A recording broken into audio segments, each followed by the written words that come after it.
அவர் வெற்றி பெற்ற மாணவர்களுக்கு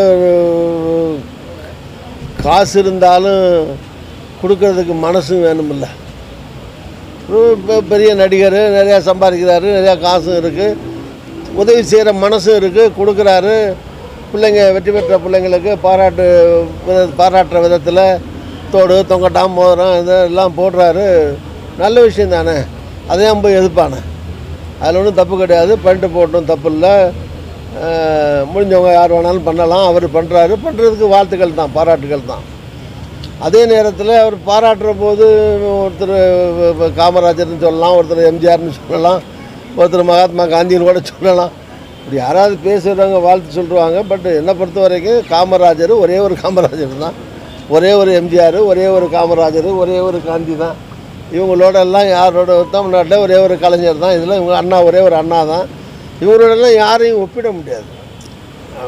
அதனால் அது அவங்களுடைய ஆசையில் ஒரு சந்தோஷத்தில் பாராட்டுற போது இந்த மாதிரி ஒன்று ரெண்டு சொல்கிறது தான். அவரே கூட சமீபத்தில் இந்த மாதிரி நான் காமராஜர்லாம் போட்டு சொல்லாதீங்க அப்படின்னு சொன்னதாக கேள்விப்படுறேன். அதனால் அது ஒரு இஷ்யூ ஆக்கிட்டு பெருசுப்படுத்துறதுக்கு அதில் ஒன்றும் பெரிய விஷயம் இருக்க மாதிரி எனக்கு தெரியல. யாரோ ஒருத்தர் சொல்லிட்டாரு, அவரும் சொல்லாதீங்கன்ட்டாரு, முடிஞ்சு போச்சு. அதில் என்ன இருக்குது? வேறு